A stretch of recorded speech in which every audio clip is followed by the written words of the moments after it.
Yeah. Okay.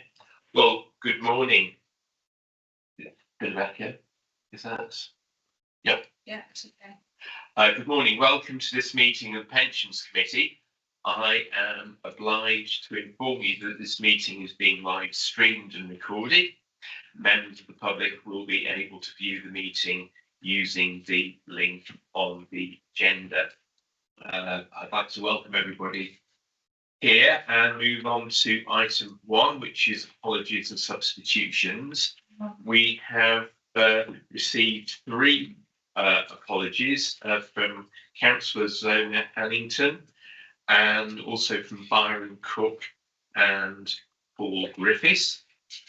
Item 2 is appointment of the vice chair. This was an item that was held over from the last meeting, and I'd very much like to propose Councillor Zona Hannington for vice chair. And seconder, please. Yes, Chair, happy to second Zona Hannington.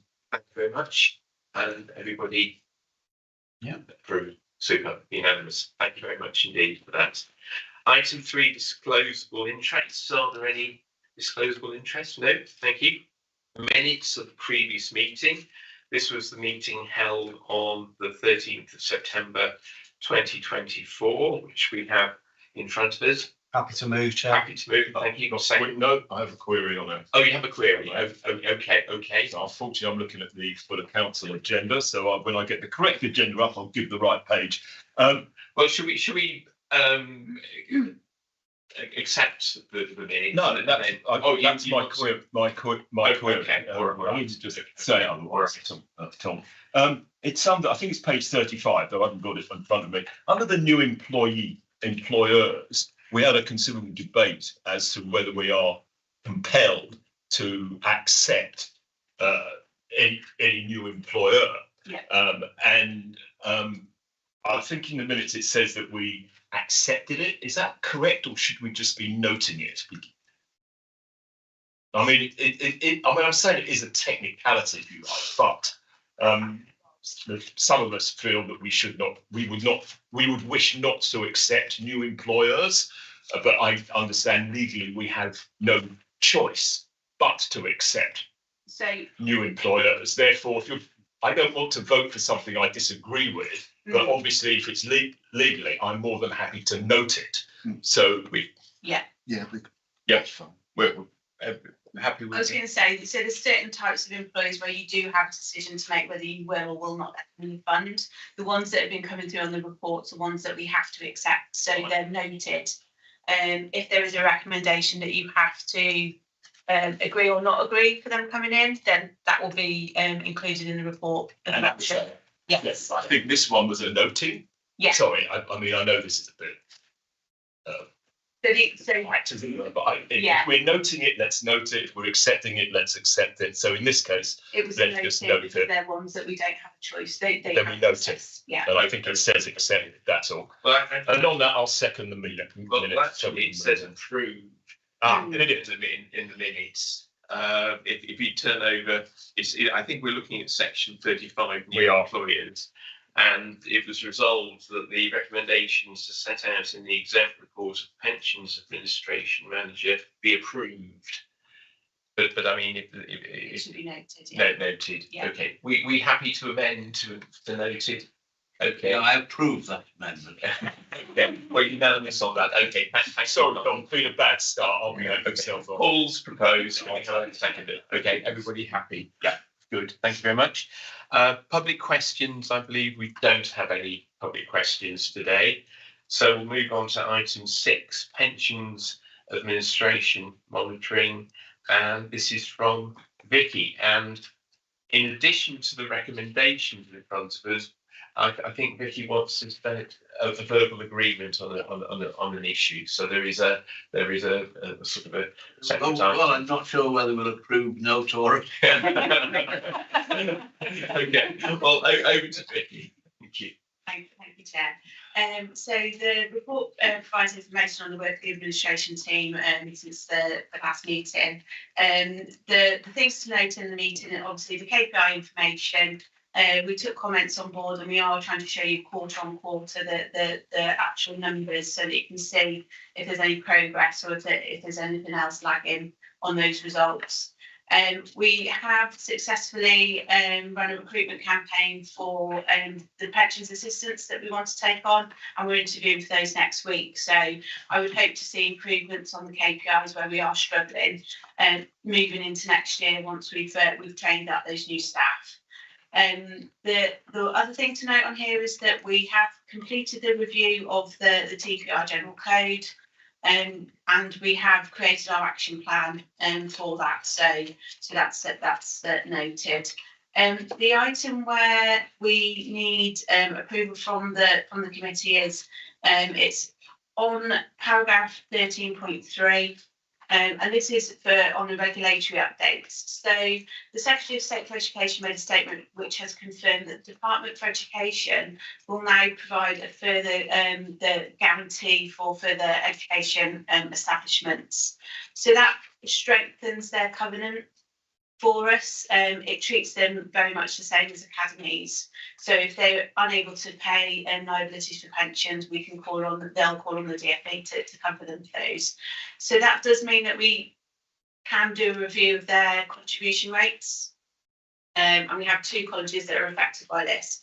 So the recommendation here is to provide us with designated duties to allow us to make changes to those rates for our colleges. Because of the timing of the statement coming out on the 12th of November, we only literally got information about what we should be doing prior to this meeting. So that's why we haven't got more detail included about the effects for our colleges, but we would like to be able to move forward and make the changes, do the review on their employee rates, so that they're put in place before the end of this financial year. Great. Any Very sensible. No?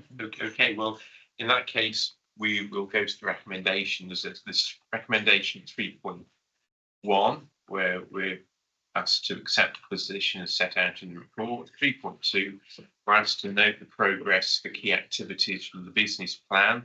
Appendix B, and also note the pension dashboard update, Appendix C. We need a further recommendation, 3.3, to specifically to designate approval for us to do the rate review for colleges following the statement with the DFE guarantee.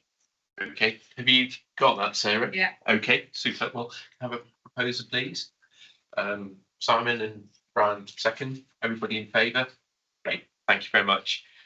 So moving on to item 7, corporate governance monitoring. Over, please, to Peter. Thank you, Chair. So yeah, the committee of the use of this report, it's the standard report that funds have been supported in terms of the voting that's been done. It includes obviously the reports from LGIM, LAP, LGPS Central in terms of the actual voting that's been undertaken, and I've tried again to pull out some of the companies that actually relate to our portfolio. The one thing I would bring the committee's attention to is at 7.4. And that's where we're working with LGPS Central on a proposal to actually for them to vote on the LGIM holdings rather than being separate. So they will actually undertake the voting, and that will mean that all the voting will actually then be undertaken by LGPS Central. Now that has 2 advantages to us. That allows us to treat the LGIM portfolio as pooled, so that meets our objectives there. It takes our pooling from just over 40% to about just over 70%. Secondly, it streamlines things in terms of actually ensuring there's no conflicts in any voting. In terms of the paperwork, you'll see we'll still have access to all the paperwork that we get at the moment from LGIM in terms of their quarterly stewardship updates, and it will allow LGPS Central to significantly, hopefully, improve their actual reporting, so we'll get a more condensed report going forwards. That the other things I'd perhaps draw your attention to, section 9, the LGPS Central Stewardship themes, they've been presented in the past. In terms of the actual outcomes from those, we're still waiting on the updated outcome reports. At item 10, the TCFD consultation. That wasn't part of the last pension review. Whether that will actually now just drop away or whether it will be picked up in the future, we're not sure. So what we're doing at the moment is obviously we're just complying with what we expect all the regulations to be in that particular. And then at item 11, I've started to talk about the pensions review, but the next paper is actually a full paper on the managing health proposal. But happy to take any questions on the particular paper. Yes, Simon. Yeah, I'm trying to find the exact line, but I think at one stage we were talking about ways of biodiversity. I mean, alongside climate change, and I can't find it. But I think we should be asking for an update on the biodiversity element to how we invest. I mean, we're big on the climate change element, which is good.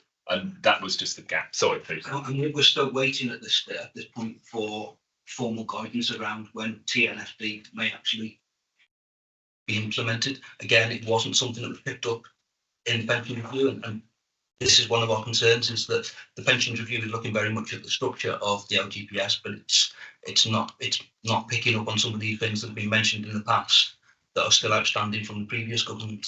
So there's no timeline. There's no timeline at this particular moment in time. No, SAB have actually raised it again. Who has? SAB, so the Scheme Advisory Board, who act advisors back to the government. Okay, I think that's just important for the minutes that we're not looking the other way when it comes to. No, that's fine. Yeah. Okay, thank you, Chair. Yes, Brian. I wonder. We're happy to have this report every quarter.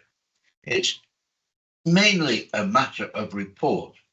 It doesn't normally, as I see it, involve any policy decisions. It doesn't involve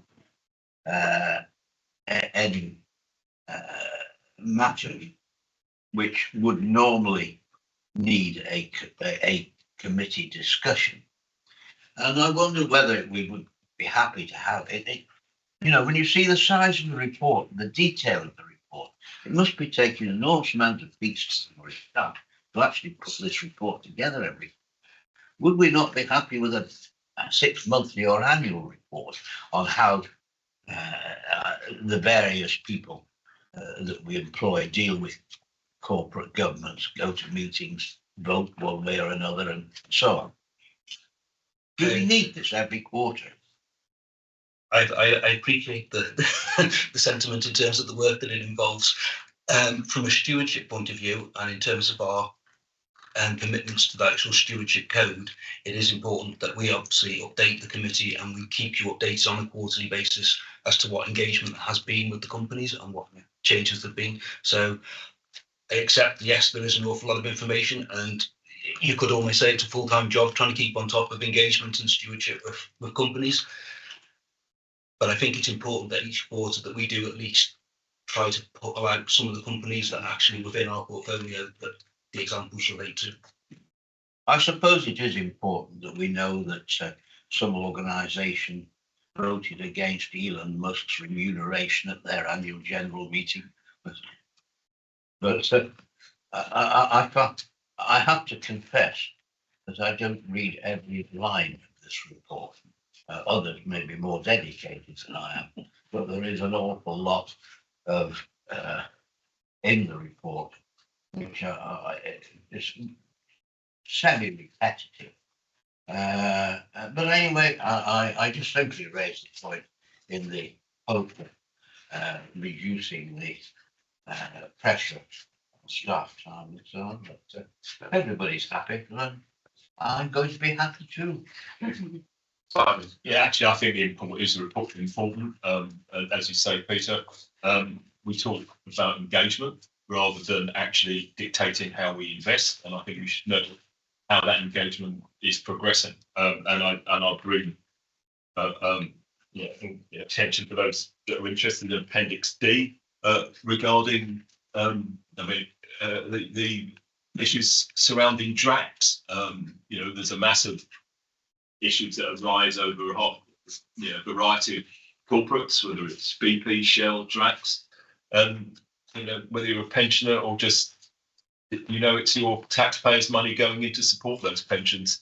I think it's good that as a sort of supervisory committee that we understand what we're doing, basically. So, sorry, I know I'm going. I take your reproof. I take your reproof. So anyway, moving on, Chair. Okay. Well, no further questions. We'll move on to the recommendations, and we're asked to note the position as set out in the report in respect of voting and engagement activity regarding the stewardship update, legal and general investment management, Appendix B, Columbia Threadneedle Investments Responsible Engagement Overlay Activity Report, and the LAPFF Engagement Report at Appendix D. So, thoughtful, move. Simon, second. Everybody in favour? Yeah. Thank you very much. So we'll now move on to item 8, which is a very important item. The Mansion House proposals, and over to Peter, please. Thank you very much, Chair. So what I've attempted to do here is to give you a high level overview as to what some of the key factors are that come out of the Mansion House proposals and the consultation on future fit for the LGPS or the LGPS scheme. So what I'll do is I'll go through the key things which are around LGPS pooling, UK investment and governance, both of the pool and of the actual fund. And then what I'll try to take you through is some of the things that we've thought about in terms of our consideration of those particular things.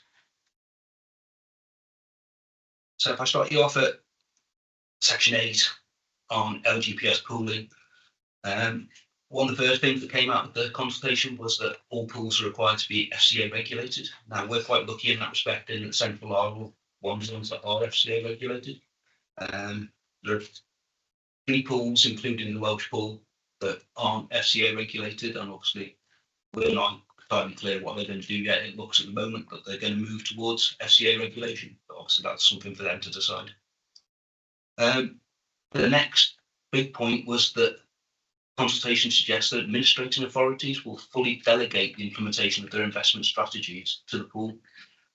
So effectively for us, what would that mean? That would mean that we would still set the strategic asset allocation in terms of what we wanted to actually invest in. But then a lot of the other points would actually then be decided in terms of implementation by the actual pool itself.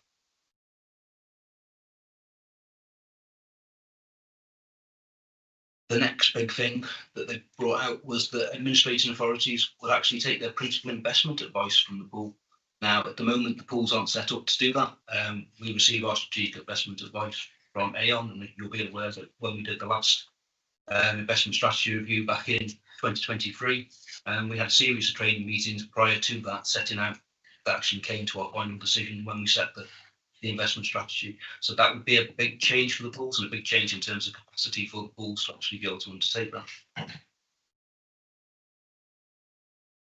The next point was that they want legacy assets to be transferred to the pool by the 31st of March 2026. Now, previously, all the talk had been about liquid assets being transferred to the pool by the 31st of March 2025. They've now extended that to basically say that they want legacy assets transferred to the pool by the 31st of March 2026. Again, that causes a few concerns, primarily because a lot of those legacy assets are liquid assets, and it's about how we actually transfer those in a cost-effective way that doesn't just add to bureaucracy and create additional work or additional cost to the fund.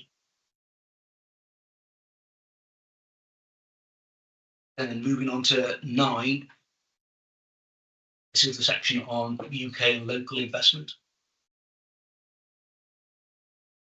It's kind of contradictory in the consultation because the government accepts that the LGPS already not invests a fair amount of its assets in the UK. But then it goes on to also talk about the fact that they want to have more distinctive goals and they want to have more local investment and things. So it's quite contradictory in terms of what it's actually approaching to get.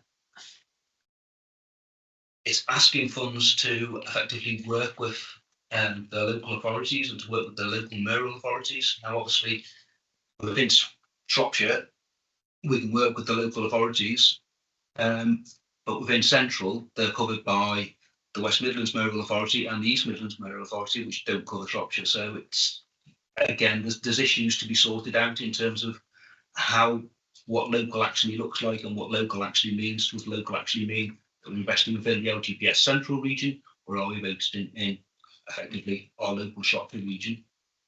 And you'll be aware in the past we've discussed local investment opportunities and scale within the actual Shropshire have been quite limited in terms of what we can invest in that make it cost effective for us to actually invest. The next thing they've decided or they're proposing on local investment is that the pools will actually have the ability to evaluate those local investments on behalf of the funds.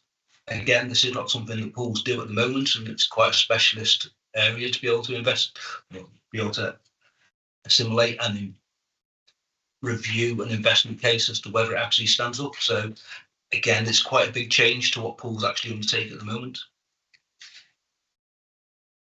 And then the third section is around the governance of the funds and the pools. And here I think we're quite strongly placed. So one of the things they're looking to do is introduce a lot of the good governance review. So the SAB did a good governance review. It's never been formally adopted yet, but this is proposing to actually formally adopt a lot of those proposals. Now, we've always been in favour of those good governance review proposals. So we've actually adopted a lot of those in advance of them actually ever becoming regulation. One of the things it will do is it talks about administration authority biannual independent governance review. We have issues with that. At the moment, we have independent reviews by internal audit, and obviously we have our external audit reviews. It's not clear at this stage whether how deep that review will be, or whether that would just be a high level strategic review. SAB are looking at it at the moment and trying to understand how that will actually structure, and is the capacity actually out there for people to actually deliver on a biannual basis, or should it move to perhaps a triannual basis in line with the triannual valuation? But again, these are things that are just open for discussion at the moment. One of the recommendations is for pensions committees to include an independent person as a professional advisor. That can either be as a voting member or as an advisor. Now, obviously, we've got Philip on our committee, but not all committees are supported by independent advisors, and that's one of the things that the government thinks going forward should be the case. One of the proposals is for administrative authorities to have representatives on effectively the pool board. Now, that creates some issues in terms of if you're sitting on the pool board as a director, then obviously you're going governed by the FCA in terms of what your responsibilities are. So again, it's not quite as simple as just having advisors sitting on or members sitting on the pool board, because it does actually come with a whole set of responsibilities. There's a couple of other bits in terms of the governance where they talk about pools publishing asset performance and transition costs, and then being held to account by administrative authorities. But it's not entirely clear in terms of how we would actually take action against them if they weren't meeting our objectives in terms of the performance and transition costs, because we are obligated to be part of the pool, and our actions therefore against the pool are quite limited in terms of what we can actually take. And then the final one is again something that we've actually already addressed, and that's that funds appointing LGPS senior officer. And obviously we've done that in the past in appointing Justin to that particular role. So the whole consultation involves an awful lot of change. Now we started to give it our initial consideration, and there are a few things that we are working through, not only with LGPS Central as the pooling company, but also the other administrating authorities that actually make up LGPS Central. So if things are such as fiduciary duty, we have concerns over the approach that's been taken. And how does it actually fit with the board, the committee's existing fiduciary duty? At the moment, with central, we still have quite a lot of say. So yes, we set the strategy, but then we also have say as to how we control how that implementation. We control whether it's invested into sustainable equities, for example, or whether it's into passive equity, whether it's into active equity. The consultation seems to take that away from the actual committee. It seems to move that decision in terms of the actual allocation of assets once you've done a high level strategic allocation to the actual pooling company, and it would therefore be up to them to decide.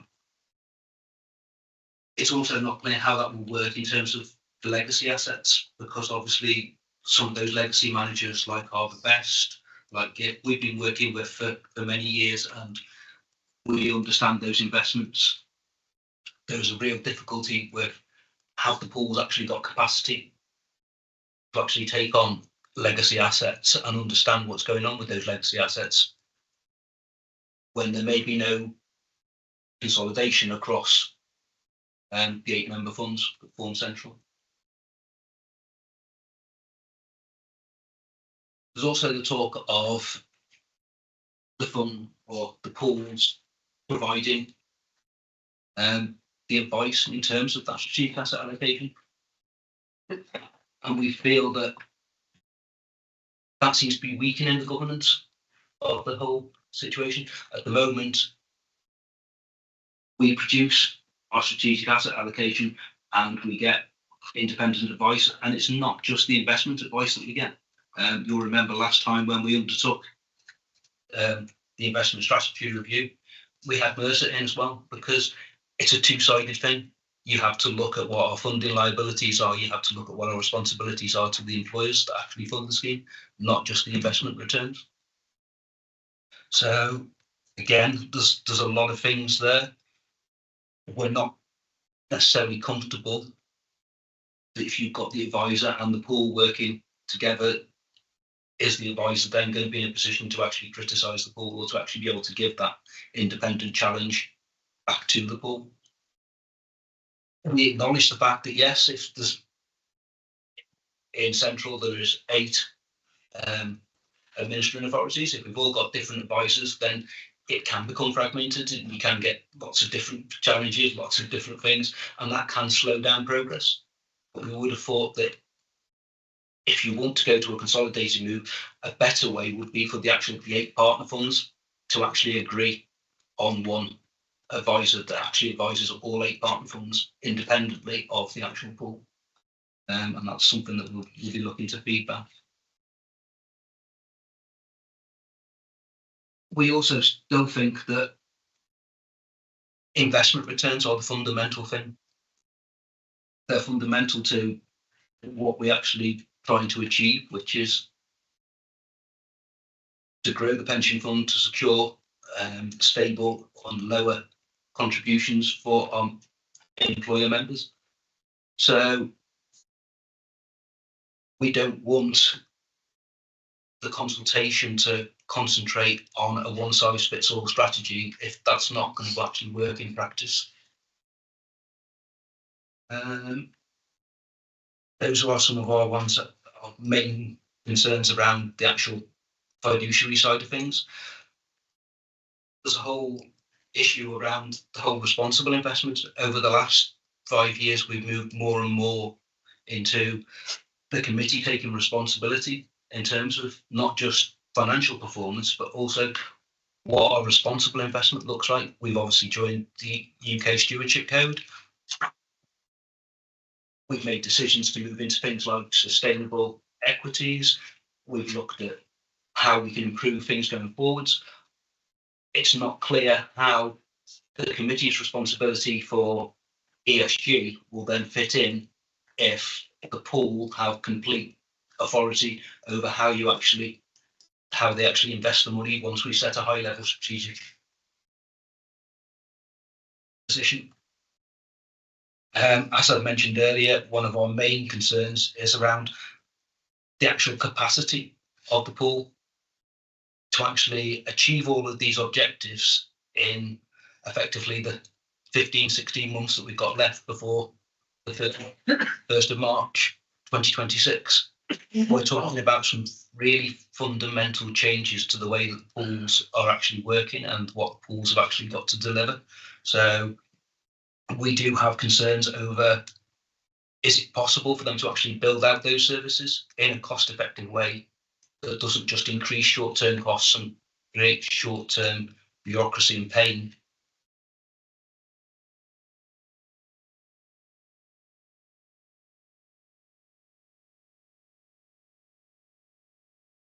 I guess another one of our major concerns is around cash flow. Obviously, the fund is doing really, really well. We're coming up to triennial valuation the 31st of March 2025. Everything being equal, if things don't change, then that could well see our funding level increase above 100%, which means that a lot of our employers could see reductions in their contribution rates. Now, that has a knock-on effect in the fact that obviously if contribution rates go down, that's great for employers, but it actually means that there's less money coming in to pay out the pensions on a monthly basis. So as a fund that's already marginally cash flow negative, that could increase that position, and that could make actually dealing with cash flow a lot more difficult. Now, at the moment, we can make those decisions in-house as a committee as to, we can look at the assets. If we're only able to look at the assets at a very high level, that makes actually controlling our cash flow a lot more difficult, because we don't have that direct input into how the cash comes back into us. So we can't decide. We would be saying effectively we want to invest in bonds at a high level. Now, at the moment, we may say actually what we want to do is we want to invest in buy and maintain bonds because we want a regular income come in to actually supplement our cash flow. Under the proposals that are in place, that wouldn't be our choice to make. That choice would be to make by the actual pooling company. So it creates a lot of conflict and a lot of potential. There's either going to have to be an awful lot more communication and a lot more work between, and it's not sure how that generates efficiency in the actual system.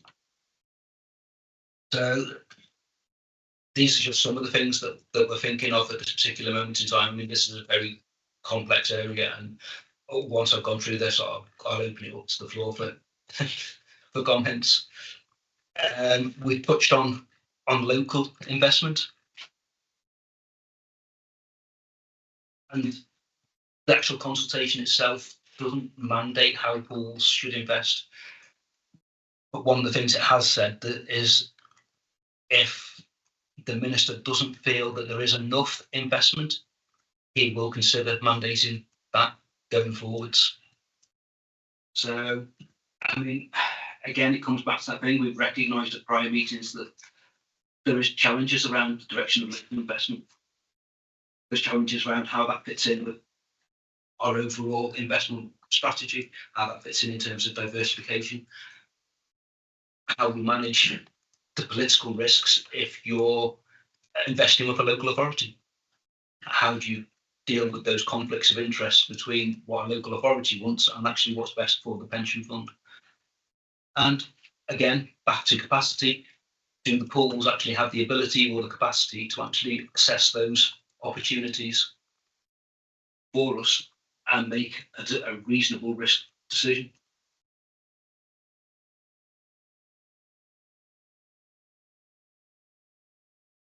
So there's a lot of stuff at the moment that we're having to work through to try and make sure that we feed back our opinions where we think things potentially are going to be of benefit, but also to make sure that we don't see a weakening to the governance of the LGPS schemes. And I think one of the things that we recognise is, by and overall, LGPS schemes have been successful. They've done really well. You know, the fact that overall the LGPS is over 100% funded, and that's testament to a system that works, a testament to a system that is delivering. And what we don't want to do is throw all of that out We want to make sure that the governance changes and any proposals actually strengthen and improve efficiency and not just create additional work. In terms of how this will affect the actual resources within our teams, it's not entirely clear yet. Like I say, it could be that the pools look to build out some of their capacity by actually taking staff from the pension schemes themselves to actually build out that capacity in-house. But that's something that will be discussed going forwards. We've been asked to respond to this consultation by the 16th of January. The pools themselves have a separate consultation going on at this particular moment of time, and they've been asked to submit plans by the 1st of March. So again, there's a slight disconnect in terms of the timing of these things. But we are working, as I say, closely with the pool to try and ensure that we come up with a consolidated approach that goes across not only all 8 partner funds that sit within Central, but also is something that the pool can work with, because they have their own concerns about whether or not they can actually meet all of these requirements that are set out in the consultation. But obviously I'm quite happy at this stage to open it up to comments. I know it may be that like some of the other advisors would like to say something at this point.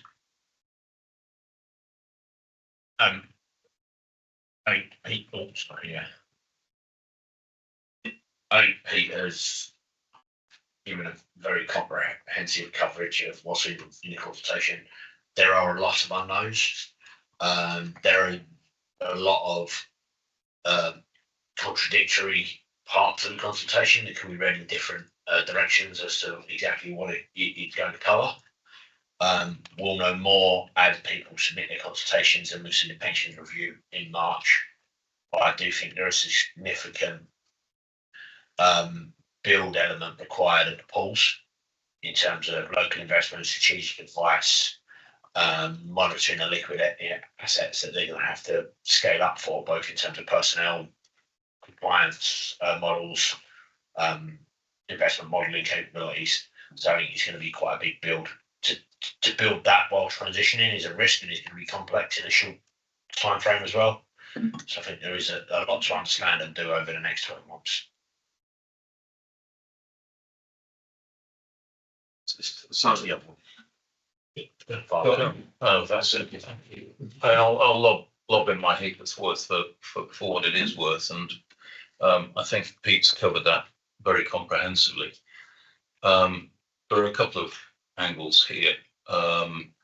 First off, I have advised a fund historically that was with another pool, and actually they were a lot further down the road, as it were, in terms of pooling their assets than any of the members of LGPS Central are. So in a sense, I suppose I have had a glimpse into the future of what this looks like.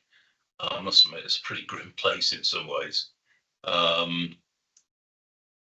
The way forward with this, and Peter's quite rightly used the words, one size does not fit all, and that is one of the elements of the LGPS, is that we are separate funds within one scheme, and that has historically worked for the vast majority of funds.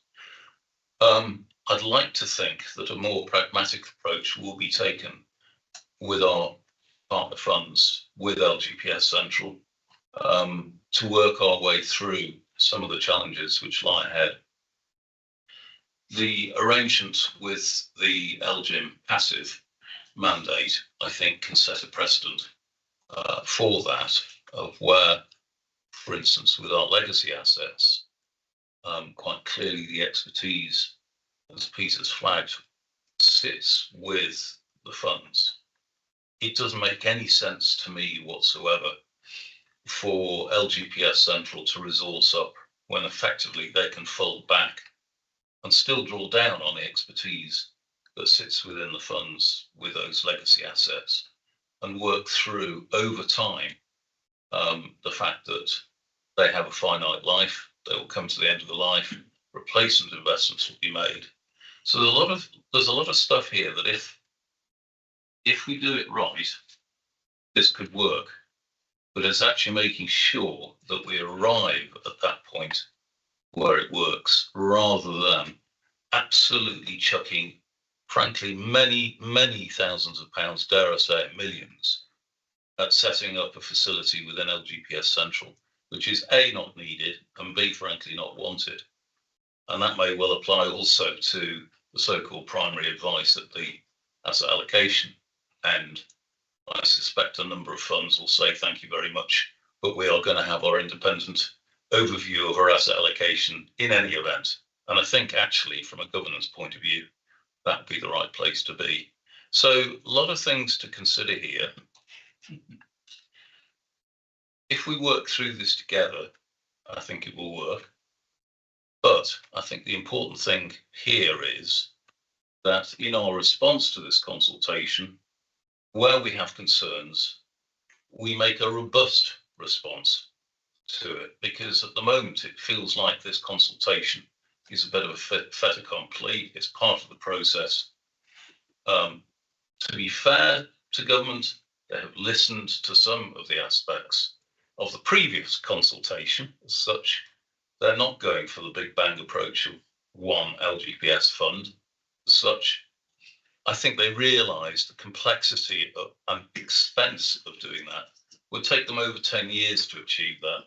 What gain? So keep trying to fight off the cloud of depression, which inevitably comes sweeping in when looking at some of this stuff. But actually, if we keep cool heads, hopefully we'll make sure that Shropshire County Pension Fund remains in a good place. Simon and Brian. Yeah, I mean, quite frankly, I find it quite difficult to unpick much of what you've just said and how that will limit. I mean, the balance between sort of like greater economies of scale and then actually the lack of flexibility in those greater economies of scale, and even those economies of scale seems to be it may well cost us more as well, which is I think the point you're making. But I do find it difficult to unpick that. But there is one thing which sticks out like a sore thumb, and it's something that I think you picked up on, and I think your response is absolutely fair. It's this idea of political lending, and it's in, I think it's page 136. Where we're obligated to invest in certain projects or UK investment.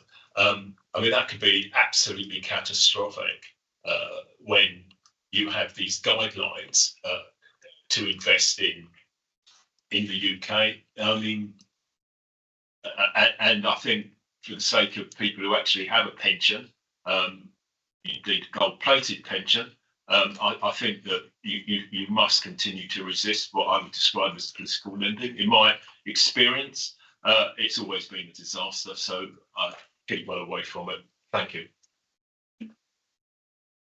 Well, Simon's asked much of what I was going to ask. Has the government, can we speculate, any other reason for doing this other than to try to encourage more investment or direct more investment by pension funds into UK assets? Or is that the main driver of this, do we think? I'll try and come in with that. Look, I think I said last time in response to a very similar point, Brian, that actually, let's be clear about it, and Simon's made the point in a sense. This is central government trying to get their snouts in the LGPS trough. Let's be clear about that. This is what it's about. Actually, if you look at performance over the course of the last 10, 15 years or so, if you've been heavily invested in the UK equity market, in preference to global markets, you'd have massively lost a lot of ground in doing so. So I think that aspect of it has to be firmly handled. Now, the idea of central government mandating investment in certain areas is a very, very dangerous place indeed. I don't think they're SCA regulated to make that sort of instruction in any event. So I'd like to have their collars felt around that one. But of course, they are aiming to use primary legislation. The issue there is if they use primary legislation, your grounds for legal challenge are very limited indeed. The only grounds that I understand from being told this by a lawyer is that you can challenge timescale and process as being unreasonable, but that's about your lot.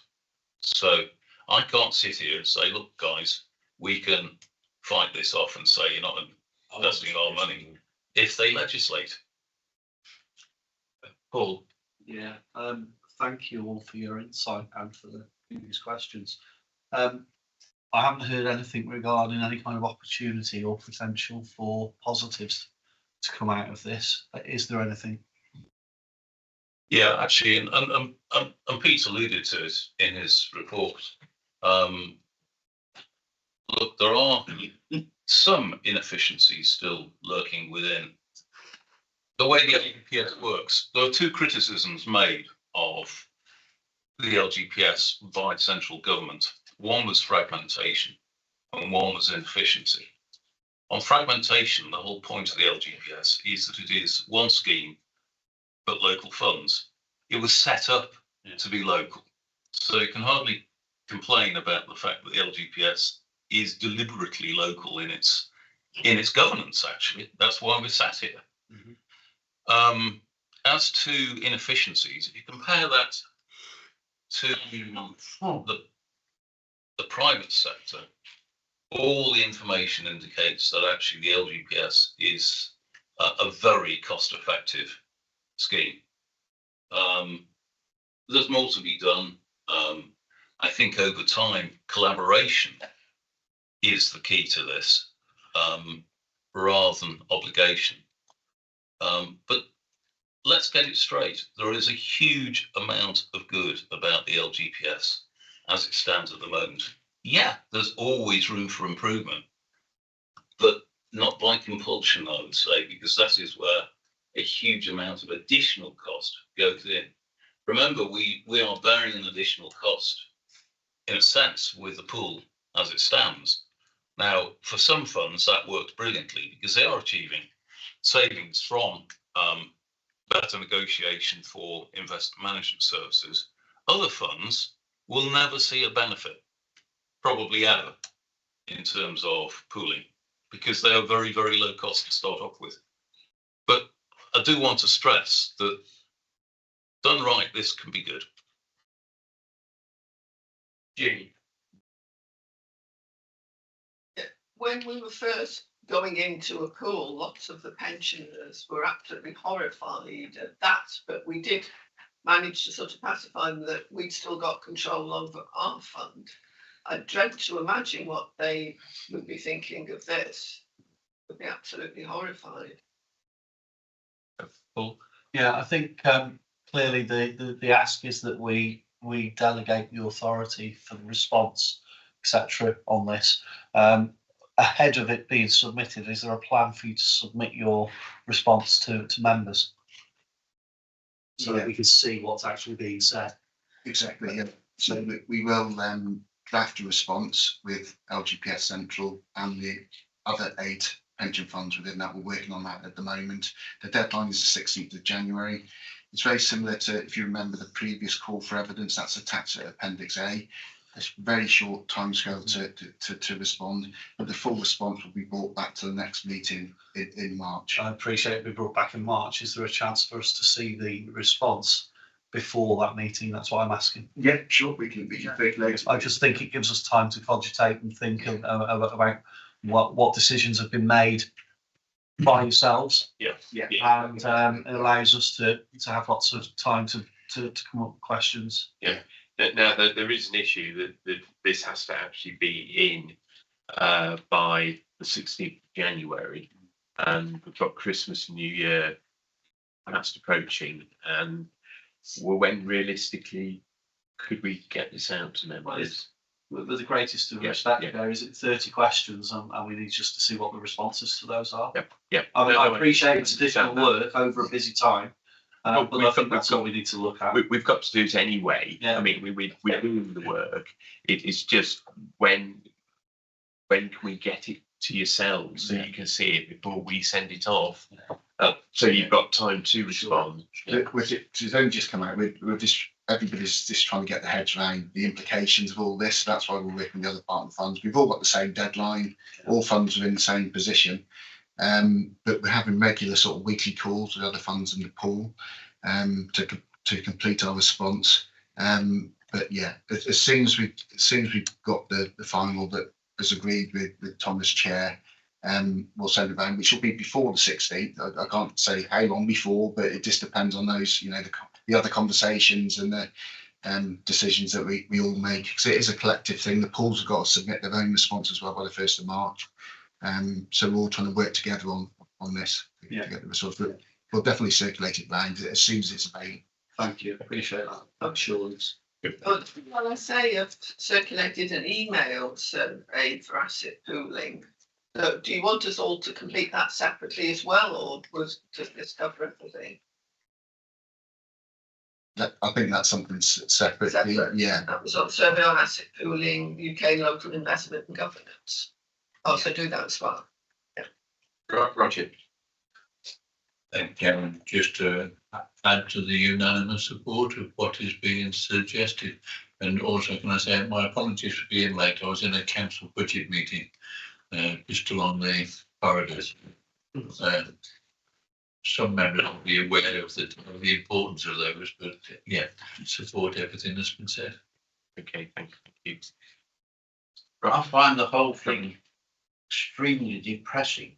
Our objective as a committee, our objective as members and officers, is the financial well-being of our pensioners, the members of our schemes.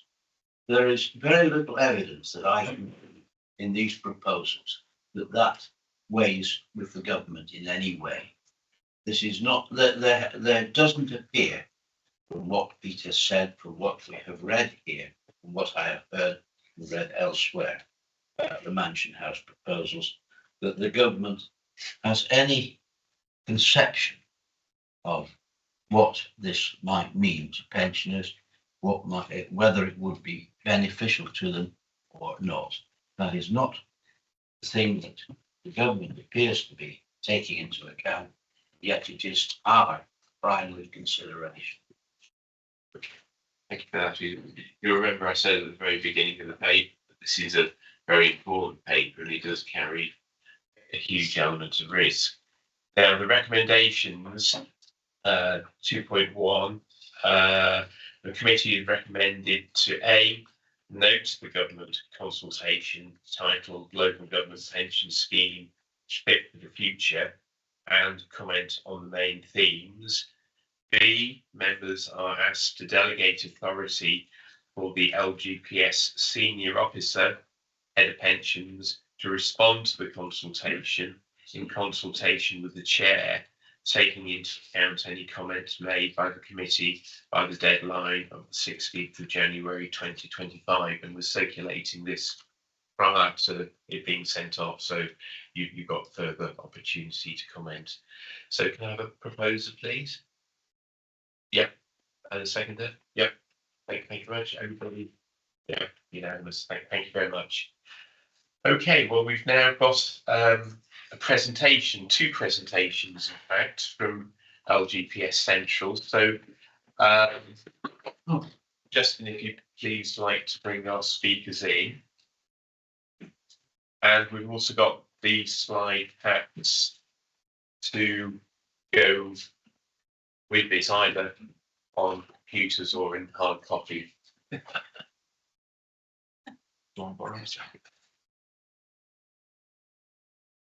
we go.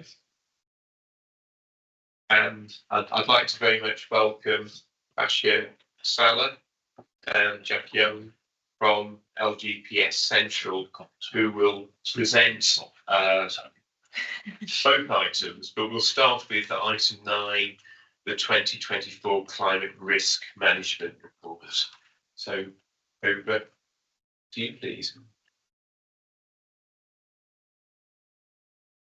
Thank you, Chair. Thank you everyone for inviting us again for this annual climate report presentation.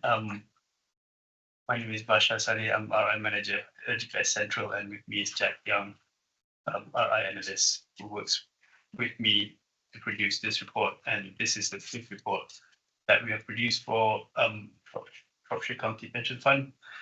And there's a few things that we would like to highlight in the report. So over to you, Dan. Thank you very much, and thank you everybody for inviting us today. So I suppose before we sort of jump into the main report, I'd like to just sort of set the scene a little bit, I suppose, with what the purpose of these reports is and what the purpose of this presentation is. We've been working with Shropshire for 5 years now, carbon footprint, or looking at its carbon footprint, trying to understand both how climate change impacts the fund and also how the fund impacts climate change. Through the findings of these reports, we've made some asset allocation decisions along with other partner funds as well, which have obviously had a pretty significant impact on the climate metrics, and that's really positive. But we're always looking to increase the scope of the report, both in terms of the metrics that we're including in it, and in terms of the breadth of the analysis, the asset classes that are included. And that trend has continued this year. Overall, I think there's a lot to be encouraged about in the report this year. We think the fund is very much on track to meet the objectives of its climate strategy, which was approved very recently. So yeah, it's great to be here and be presenting that. And yeah, we'll jump into the analysis. Although actually before that, if you turn to slide 2, I just want to give a little insight into actually what is climate risk and why it's important to us as investors. I'm sure many of you are familiar with the Paris Agreement. This was an agreement reached at the COP in Paris back in 2015, where countries reached an agreement to try to limit global warming to well below 2 degrees above pre-industrial levels. Well below 2 degrees has typically been interpreted as meaning 1.5. Wasn't specified at the time, but that's definitely the best case to aim for. And I'm sure many of you are also familiar with some of the challenges that society faces in meeting that target. What are those challenges and why are they important to investors? I think they can be grouped into 2 main categories. We have transition risks and physical risks. Although it's important to remember actually that as well as risks, these can also represent opportunities. On the transition side, we have things like the growth and advent of new technology, the growth of electric cars displacing the popularity of internal combustion engine cars, for example. And we have policy risks, things like a carbon tax, which might be incorporated, which of course would have a really big impact on the bottom line of a lot of carbon intensive companies. Physical risks, on the other hand, is what we typically think of when we think of climate change. We have these chronic risks. This is things like rising sea levels and the impact that that will have on communities that are, of course, placed at low altitudes near the sea. We also have chronic damages. This relates to what we see in the headlines increasingly often. This is floods, this is heat waves, and so on. And of course, if your business gets caught up in that, again, it really impacts the bottom line. So I think it's important to recognize that, of course, climate change can be a really big impact on the fund as a universal investor. Of course, the fund also has an impact on climate through its investments. And it's important, I think, also to think of the fund as operating within the climate.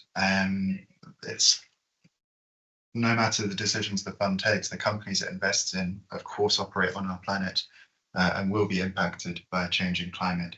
So it's very much in our interests to act. And again, that's the purposes of these reports. On to slide 3 and a quick introduction to Scope 1, Scope 2 and Scope 3 emissions. I'm sure many of you who've heard us talk about this book before will be familiar with this concept, but I'll just reintroduce it very quickly. Scope 1 emissions are the emissions associated with the direct operations of a particular company. I like to use an oil and gas company because I think it's very tangible. This is the emissions associated with the extraction of oil from the ground, would be the company's Scope 1 emissions. Scope 2 emissions are indirect emissions associated with the company's operations. That might be the emissions associated with the purchasing of electricity for the company's head office. And then we have Scope 3 emissions, and this is where things can get maybe a little bit more tricky. You have the upstream Scope 3 emissions, where this might be the emissions associated with the manufacturing of the machinery that the company uses to extract the resources. And we have the downstream Scope 3 emissions, which might be the emissions associated with the use of the petrol in someone's car. One of the problems with Scope 3 emissions is the possibility for double counting, or the existence of double counting, whereby the Scope 3 emissions of the oil and gas company when the petrol is burnt in someone's car, they're attributable to the oil and gas company that sold the petrol, to the car manufacturer that made the car, or to the company where the person works and they're driving to work in the morning. So there's a lot of double counting with Scope 3 emissions. Scope 3 emissions are also the emissions associated with your investments. So actually everything that we're about to discuss now will be your fund's Scope 3 emissions. That's what we believe is important to measure. So on to the updates then to the 2024 climate report. Lots of updates, as always. This is a very fast-moving world, and we're excited to bring these updates to you. We've brought an enhanced focus on company-specific climate analysis. We've integrated a little bit more the TCFD and the climate reports. And as I mentioned earlier, we're always on the lookout to include new metrics and enhance the scope of the analysis. This year, we brought in sovereign climate analysis, an analysis of the climate impact of sovereign investments, sovereign bonds, and private markets data as well. This is just the private markets data for funds investments with LGPS Central, and that's something that we hope to be able to expand the scope of at some point in the future. On to the next slide, and perhaps the most important slide of this presentation, the one that I imagine means the most to most of you. We're looking at the fund's progress against its climate targets. So the fund's target to achieve a 50% reduction in Scope 1 and 2 emissions by 2030. As of 31st of March this year, we've seen a 34% decrease. So obviously that's really good progress towards the target. And we'll talk a little bit more about how that's changing and how that's evolving later on in the presentation. Tracking Scope 3 emissions of the top 10 emitters. Again, that's in the report. We'll talk about that a little bit more later, but we've been doing that for a couple of years now, which is really positive. And as I just alluded to, with the inclusion of the private markets carbon footprinting, we're also making good progress on expanding the analysis, the scope of the report to all private market assets as well. Yeah. I mean, is it appropriate to ask a question now, or would you like? I mean, Yes, if you'd like to ask a and question. thanks, and it is on this. I thought it was paginated. If it is paginated, it's 155, but it's slide 7. And I'm looking at the green block graph. It would appear that since second quarter 22. The financed emissions 2 years down the line have actually gone up, whereas the thrust of this is we're patting ourselves on the back, that A, we're below the reference index, not sure that's really relevant, but B, we're 34% down from where we were when we kicked off on this, which is good, but we know how we did it. We did it by basically a reshuffling our investment profile, what we went into a sustainable environment. So can you just comment on what we're looking at there? Because this actually does not look good. It looks poor. And why is that? And what are we doing about reversing that? Thanks. Sure. You're absolutely right, man. It's a good observation that it has ticked up a little bit in the last year. Actually, I think, sorry, I don't like being patronised. I think that is absolutely a crucial observation and absolutely critical. for what we're trying to do when we're looking at climate change. Apologies, I didn't mean to patronise. Fine. Yeah, lots of reasons that have gone into that, and we can discuss them now. So I think if we start with, so again, talking to what I mentioned earlier, enhancing the scope of the analysis, the total net asset value of the funds of the investments within the scope of the analysis has also increased quite significantly from the last year. Now that leads to an increase in absolute financed emissions. If your investments have increased by whatever percentage, you would expect, all things being equal, the absolute financed emissions to go up by the same rate. And of course, as a pension fund, as an investment house, if the assets are going up, that's good news. It does mean that the absolute emissions have gone up, but I think that there's an important point here, and that's why we look at the normalized financed emissions as well. What normalized financed emissions do is they look at the absolute emissions, but they apportion it per a certain amount invested, which means that we get to look at the fund's exposure to carbon intensive companies in such a way that it doesn't fluctuate with the fluctuations in AUM. And if we look at those normalized financed emissions, it's actually gone down again. And you can see that highlighted by the purple line on that graph on slide 7. So again, you're right, there were some really big changes in 2021 and 2022 driven by those asset allocation decisions. The emissions. I'm not sure I understand.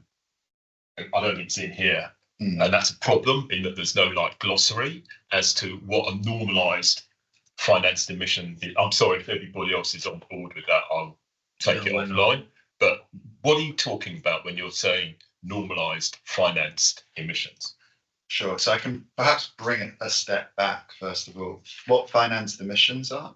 It's the emissions that you're responsible for as an investor through your investments. If you invest, or through your investments, if you hold 10% of a company, your financed emissions would be 10% of that company's emissions, right? As your holdings in companies change, if you then own 20% of the company, then of course you'll be responsible for twice the amount of emissions. If you own more companies, then of course your financed emissions increase as well. Now, because of the way markets move, that number is constantly changing because of the way markets move and the value of different investments and so on. So what we do to try and establish how the carbon footprint is changing over time independently of those movements, we look at normalized financed emissions. So we normalize the financed emissions per £1 million that the fund is investing. And that allows us to, as I said, look at the emissions independently of those fluctuations. And that gives us a really useful perspective on the fund's exposure to carbon intensive companies. We don't think that any one of these metrics should hold primacy over the other. So we report financed emissions, normalized financed emissions, and weighted average carbon intensity. It's a bit of a mouthful all together. And the idea being that each one of those tells a slightly different but really important story as to the fund's exposure to climate risk. I'm sorry, I get it. Can you just send me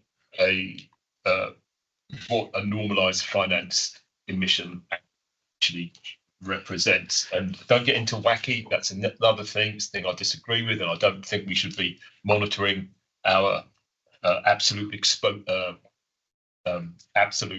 carbon footprint in that way. But we'll set that one aside. I just really would like to know how. I mean, and of course I get the investment scenario, 10% of a company, but I still own 10% of a company or 20% of a company, because that's how many shares, unless you're saying they've had a rights issue or something like that, and therefore I own less than 10%, and that's what normalised means.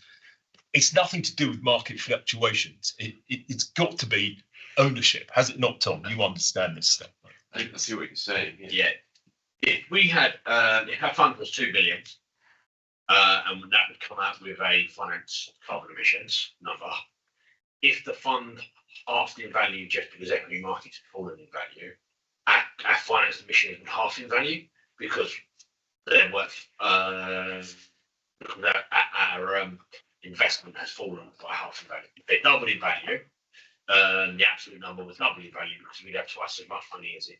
Okay, so then it's nothing to do with the actual carbon that the company is emitting. So what you're trying to do with normalised numbers is take that the fluctuation out of the value of your fund, whether it's 2 billion, 1 billion, or 3 billion, and actually look at, are you reducing carbon over time? So some measures look at it for in absolute terms, so it's how much, and that is impacted by whether your fund is worth 1 billion, 2 billion, or 3 billion. And there's no actions you've taken there other than markets have gone up and down. And then the other measures around normalised kind of strip that out. Now, to Jack's point, you need to look at all of the different measures to see if you're on the right trajectory, because there are so many moving parts. There are some bits that are out of your control, such as whether your fund is worth 1 billion, 2 billion, 3 billion. There are other actions you can take to reduce that and engagement with companies to see if companies are reducing their emissions. So that's why you look at the 3 different measures rather than just one measure. Yeah, I think I have that. So the absolute, look, what we're interested in is and we were from the very outset when we got into this, is the absolute amount of carbon that, as an investor, we are responsible, because we have a share of that company, that company's putting into the atmosphere. That's the whole greenhouse gas thing that you explained in the first 3 slides. And I think what you're saying is that the absolute emission, you should be looking at the purple line, what you described as normalised financing, taking out the market fluctuation, which quite frankly is irrelevant to the amount of carbon that goes in the air, isn't it? I think it's the normalized is the unit of emission per every single pound that you invest. So in essence, this normalized figure is 7% down year on year, which means every single pound that you invested this year is 7% more efficient than it was last year. That's great. Thank you. Sorry to beat that one to death. No, yes, it's worth delving into this. It is important. Yeah, the increase in absolute was because we took 200 million from a different asset class into equities. It's not really just X% increase in absolute. It's just taking away and emissions from investments which we did not cover for pay last year, and we calculated it this year. Right. Yeah, I'm a little lost on the objectives of this. As a committee, as I understand, our primary objective is to maximise returns on our investments for the benefit of our pensioners. How does this help us to do that? Is it the intention of this sort of analysis that we should switch investments to limit our carbon emission targets, even if that isn't necessarily to the financial benefit of those we represent? What exactly are we trying to achieve by this sort of reporting? The first main purpose is to understand the risk and opportunities that we are exposed to when it comes to climate. We have identified as a pool and also as a fund, and have identified climate as potentially material to our investments. So we need to identify and assess those risks and opportunities and how we can manage our investments accordingly. Now, the next step is to when we gain understanding of the risks and opportunities, then that's where the decisions come in. We're not advising anyone to take any steps, but it's educating our fund funds on how you are exposed to climate risk in your investments, and we're just one of the parties which gives you this advice. And I'm sure you actually talk about it in the scenario analysis. Your investment advisors also talk to you about the impact of certain investment climate into your investments. So ultimately, we're just trying to be as thorough as possible in our investment analysis, and this is part of the analysis that we do. when it comes to investing. But there are no consequences. There are no directions that follow from this particular analysis. I think eventually it might. So there's a very clear consequence. I'm sorry, Brian. This previous, so I'm sure. No, you do it. No, I'll do it, Roger. Go on. This committee has decided, in accordance with what the previous government decided, that we would be net zero by 2050. Yeah. And that is what you are looking at helping us understand what that means. And it is very granular and it is very difficult. And whether we're going to achieve that net zero by 2050. Whether you agree with it or disagree with it is really neither here nor there. It is actually law, and it was law that the previous government brought in. So yes, I understand all that, but what effect does this have on the people we represent, our pensioners? Well, Chairman, what we're trying to do is ensure that the pensions are there for the future. The pensions are there for the next 100 years if needed. With climate change, if we don't take any action, whatever the pension is, it will be useless. So there is a two-pronged guarantee in that pension, but we are looking for the futures of the children of today so that they are able to draw that pension. So we have to be responsible investors, taking, as was said, 2050 carbon zero, and the sooner we can get that way, the better. However, we do have a responsibility for our pensioners and the pension fund, but we should be driving the climate change and assisting to make that happen as much as we possibly can. No, thanks for that. Thank you very much. I think we need to move on. I agree with We've got about half an hour more, and we've got this topic to cover, and also the climate related financial disclosures as well. So if we can proceed. Okay, thanks everybody. Yeah, thank you for the questions.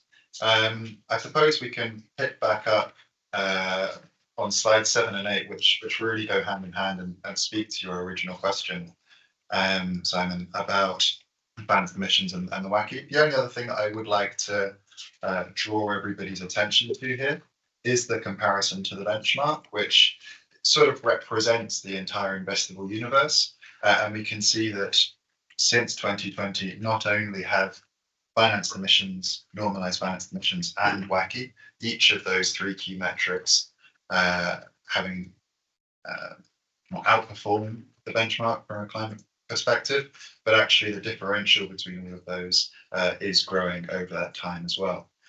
It's another factor amongst many to be aware of, but one that I thought would be worth highlighting before we move on. But in the interest of time, I suppose move on we must. So moving on to slide 9, a quick snapshot here at our dashboard. The reason that I've included this in the presentation is just to give a sort of insight into the breadth and depth of information that we have at our fingertips in order to run this kind of climate analysis for you. So we can get this dashboard for each of the fund's portfolios and group it by asset class as well. So you can see we've got the financed emissions, the normalized financed emissions, the WACC that we've already discussed. We've also got the top 10 largest emission contributors, which also shows us the scope 3 emissions, one of the fund's targets, as well as a couple of different metrics on Paris alignment.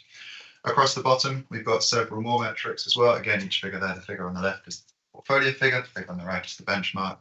I'm positive to see on slide 9, this is the equity portfolio, that the fund is outperforming the benchmark on lots of those different metrics,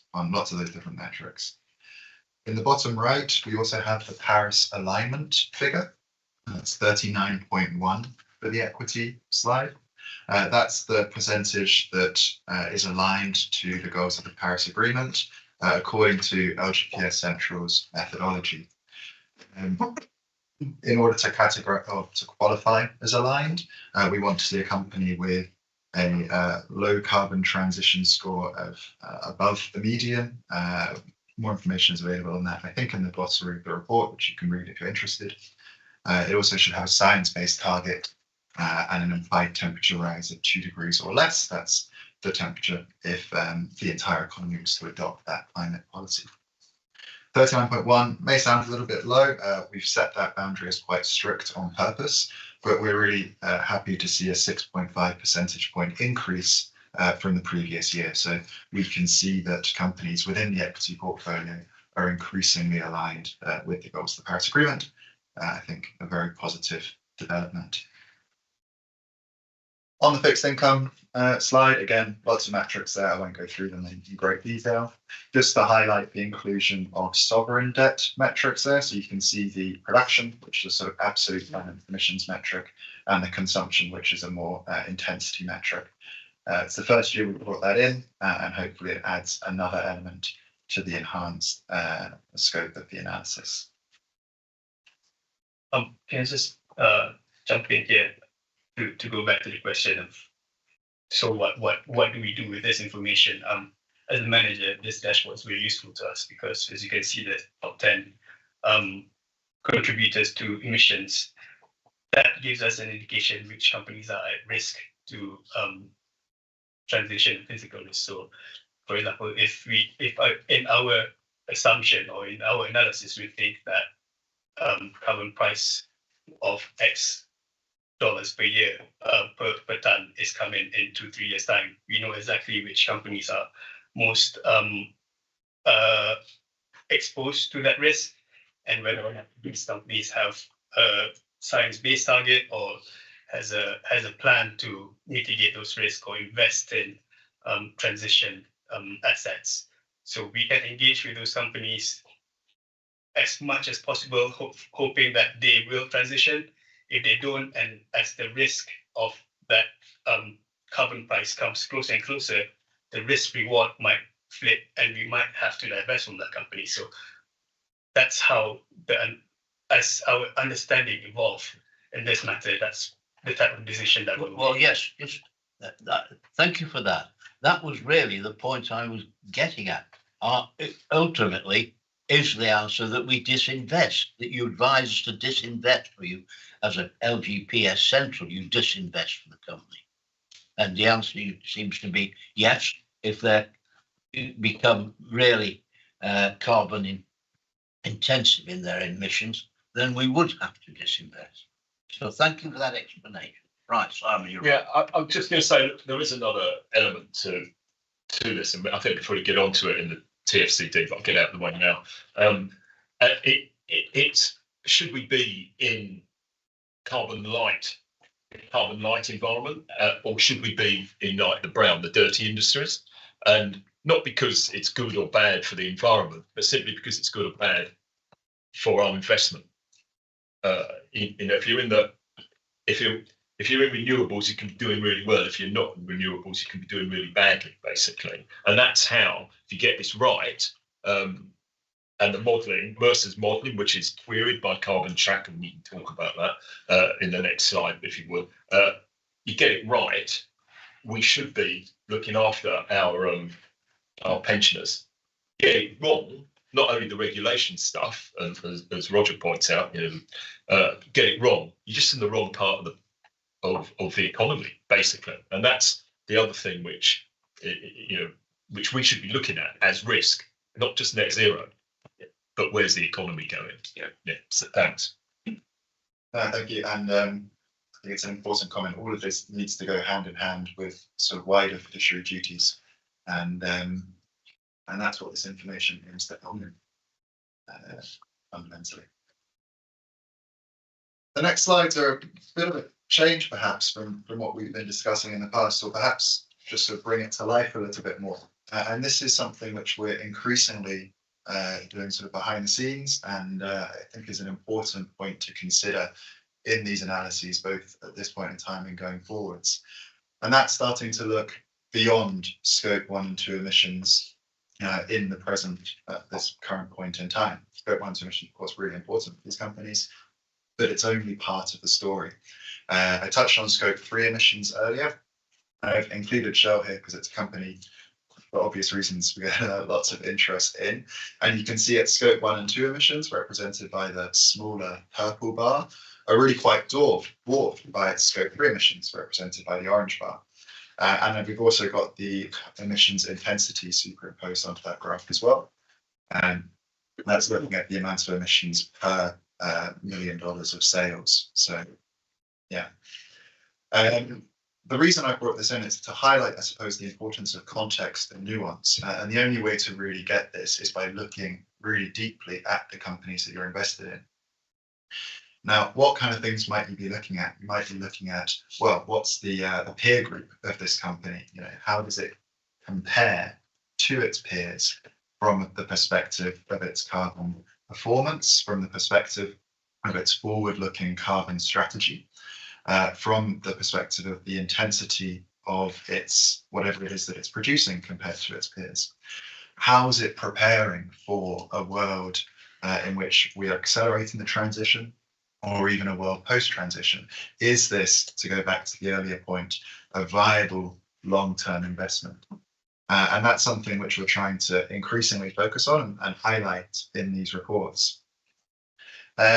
I also wanted to touch on a key way of sort of managing these risks is through engagement and stewardship. And relating to Shell, I wanted to highlight a little bit about how we've been engaging with this company on climate issues to try and manage this risk. So we've had quite a long-term, considering we're a relatively young company, we've had quite a long-term engagement relationship with Shell. The information on the slide starts in 2022, but we've been meeting with the company since before then. And discussing the company's approach to decarbonisation and trying to encourage a responsible transition to a low carbon or a business model which is designed for and will continue to thrive post transition. And we're really encouraged by relatively open pathway of communication to the company. In fact, just recently we met with the chair of the board and had a pretty frank conversation about the company's long-term climate strategy. We made our perspectives clear on, you know, what we thought were particularly sort of important points to keep in mind, and we're encouraged, I think, by the company's performance in comparison to its peers. Whereby it does have a net zero target that it is making quite good progress towards. But of course, we also recognise that this is going to be a long period of engagement. It's going to be difficult. There's going to be bumps in the road. But we think that as responsible investors, it's in our interests to speak with these companies and try and use our influence as investors to encourage that transition rather than perhaps divesting and losing that influence. So just a little insight there. Happy to take any questions on that if there are any. Roger, quick one. Do you think Shell has a future as a company for 20 years' time? Yes, I think in every scenario, looking at the transition and looking at how we're going to get to a world of net zero by 2050 and even post 2050, there is a need for oil and gas. Now that need will drop drastically, right? And it's in the interest of these companies, if they want to be successful in 20 years' time, to come up with a business model whereby they can adapt to that world, whereby they can provide the cleanest gas and oil, you know, the oil and gas with the least emissions per barrel, for example, which Shell is one of the industry leaders in that regard. They're investing increasingly in things like carbon capture and storage, which again, in all scenarios, will be really important when we get to 2050 for a net zero world. Of course, there's a really important debate about the extent to which that's going to be useful, but there's agreement that it will be important. So does Shell have a future? It's very hard to say. I don't have a crystal ball, unfortunately, but I think within its peer group, it's one of the more compelling cases from a climate perspective. Okay, thanks for that. Any other questions? That basically concludes the climate risk management report side. So I think we move on then to item 10, the TCFD report, please. Thank you. Sure, thank you. So TCFD, I'll start with just a quick introduction into what the TCFD is. This is the Task Force for Climate-Related Financial Disclosures. This is a disclosure document which is being increasingly required by the government for companies to report on. And it talks about basically how the company is governing climate risk, the company's climate strategy, how the company is managing climate risk, and the metrics and targets of the climate metrics and targets that the company may have. You may recognize that structure because it's the same structure that we base the climate risk management report around. But I think a key difference between the two reports is that the climate risk report is a little bit more focused on deeper analysis, whereas the TCFD is a little bit more, as I said earlier, disclosure report. It's not a requirement for yourselves just yet, but it's something that we think is likely to be on the horizon. So it's good that we have been doing this for the last 5 years and will continue to do in conjunction with yourselves. And as you can see on that slide, supported by almost 5,000 organisations around the world. This isn't just a UK thing, it's very much global. So I'll go through just a couple of the key disclosures. You can see more on the slides and of course more again in the report. I'll just highlight a couple of the really important ones for the purposes of this presentation. I think from the governance perspective, this is the first of the 4 pillars. Really encouraging to see at the fund the regular discussion of climate related topics exemplified by our presence here today. And I think you have quarterly updates on this as well. So that's obviously really positive. From the strategy side, obviously you updated the climate strategy a few months ago, back in September. So great to see that that's being regularly updated and regularly monitored. Touched on climate scenario analysis earlier. Again, this is another thing which definitely has strengths and weaknesses, but it's a requirement to be conducted every 3 years. Another one will be required in 2025, and we'll be here to support as necessary with that. Onto the risk management, and this is, I think, the key point here, and one of the most encouraging is the focus on both the monitoring of fund managers and the stewardship activities. We touched on stewardship earlier. We also monitor our external managers regularly on how they're integrating a whole spectrum of ESG factors, but especially climate in those investments, and try to hold them to account where we think something perhaps isn't being considered. Yeah, that's a good process there. Metrics and targets, I mean, we've explored those in a lot of detail in the climate risk management report and the previous section of the presentation. I think it is worth reiterating how the scope of this report is expanding and has expanded over the last 5 years. I'd also make the point that you can see quite clearly here on slide 20, I'm not sure what number it is in your pack, how the portfolio is really outperforming the benchmark quite dramatically on each of those 3 key metrics. And again, alignment continues to increase. So yeah, quick run through for TCFD. Happy to take any questions. Mercer's and the climate change modelling, which Carbon Tracker have criticised. I mean, it's modelling is modelling, but did you? I think it's important, and we've perhaps changed some of the language we use when we present these findings as a result of that. We remain confident that it's a really important piece of work to undertake and worthwhile doing. But we also recognise that trying to model the impacts of something like climate change on an investment portfolio is extremely difficult. And there are a lot of caveats and there are a lot of things that you need to be aware of when interpreting the results. We advise at the time, or we will advise at the next one, not to take these analyses as writ and as a guarantee of anything, but we think they're an important indicator of resilience in the face of a changing climate. And this technology, the methodology that they've used has developed a lot from when that report was written to the 2020 report, which is the one that we published obviously in 2022. And I'm sure it will change again ahead of 2025 in the interest of being as accurate as possible.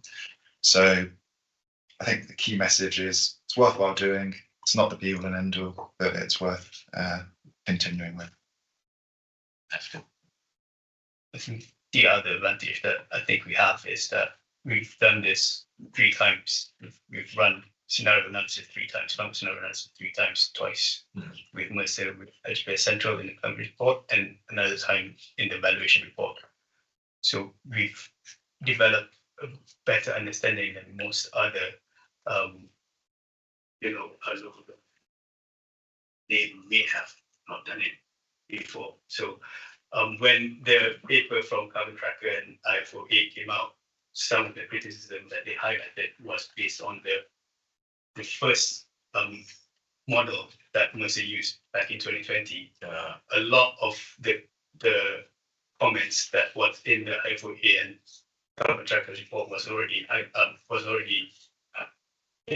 Acknowledged in the 2022 report. Thank you. Yeah. And I'm very sure when we did the evaluation report in 2025, they will come up with further, claims against the model, because it's a model, like you said, it's you can't even model. I've been in the industry for 10 years. One thing for certain is any assumptions, any estimates, it's always wrong. So there's always possibility that And that Carbon Tracker report is now 18 months old anyway. So, yeah. Okay, no, thanks. Moving on, Chair. Sorry. Yeah, I think that sort of rounds out the TCFD section, short and sweet. Important to keep in mind that reporting is nascent, it is continually evolving, but our analysis is evolving with it.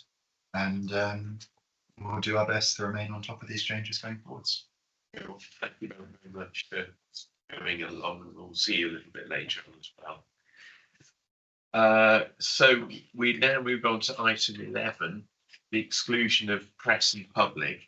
I move that under paragraph 10.2 of the Council's Access to Information Procedure Rules, that the proceedings of the committee in relation to agenda items 12 to 19 shall not be conducted in public on the grounds that they involve the likely disclosure of exempt information as defined by the categories specified against them. I've moved. Can I have a seconder, please?